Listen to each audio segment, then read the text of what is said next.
Hi students, வணக்கம். இப்போ என்ன பார்க்க போகிறோம்? இயல் 3 பயிற்சி 3.1ல் 4ஆம் கணக்கு என்ன கொடுத்துருக்கு. பின்வரும் அட்டவணையில் ஒரு முக்கோணத்தின் சில அளவுகள் கொடுக்கப்பட்டுள்ளது. தெரியாத அளவுகளை காண்க. பக்கம் 1, பக்கம் 2, பக்கம் 3 கொடுத்து சுற்றளவு கேட்குறாங்க. 6, 5, 2. ஓகே,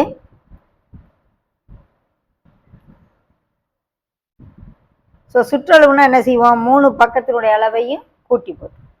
முதல் கணக்கு முக்கோணத்தின்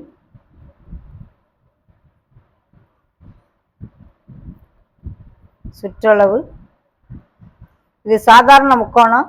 செங்கோண முக்கோணம்னாத்தேன் அரை இன்ட்டு அடிப்பக்கம் இன்ட்டு உயரம். இது சாதாரண முக்கோணங்கையில் 3 வேற வேற அளவுகள் இருக்கும். அப்போ ஏ பிளஸ் பி பிளஸ் சி, இது ஏங்கிற பக்கம், இது பிங்கிற பக்கம், இது சிங்கிற பக்கம்னு வச்சுக்கிட்டு 3 என்ன செஞ்சிடணும்? கூட்டிடணும். ஸோ பின்னு வச்சுக்கிடுவோம். பெரிமீட்டர் சுற்றளவு 5 + 2 + 6. Okay, 5 2 6, 7 6 13 centimetre. சுற்றளவு என்னது? முதல் கணக்குக்கு 13 சென்டிமீட்டர். ஓகே, அடுத்து 2 பக்கம் கொடுத்து சுற்றளவு கொடுத்து இன்னொரு பக்கம் கேட்குறாங்க. 8 3 17. செய்யுமா? 2ஆம் கணக்கு. ஏ தெரியாது, ஏங்கிற பக்கம், பிங்கிற பக்கம் 8 மீட்டர்னு வச்சுக்கிடுவோம். சிங்கிற பக்கம் 3 மீட்டர்னு கொடுத்துருக்காங்க. பெரிமீட்டர் 17 மீட்டர்னு அவங்களே கொடுத்துட்டாங்க. பெரிமீட்டரை பின்னு ரெப்ரசன்ட் பண்ணுறேன். So P is equal to A plus B plus C. P வந்து 17, ஏ தெரியாது, ஒரு பக்கம் 8, இன்னொரு பக்கம் 3. ஸோ 8 3 11, 11 அங்கிட்டு கொண்டு வந்துடுவோம்.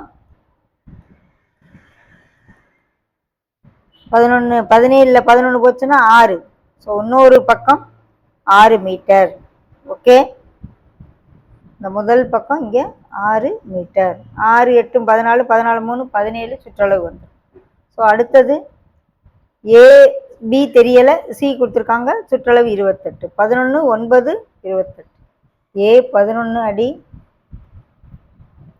பி தெரியலை, சி 9 அடி, பெரிமீட்டர் சுற்றளவு 28 அடி.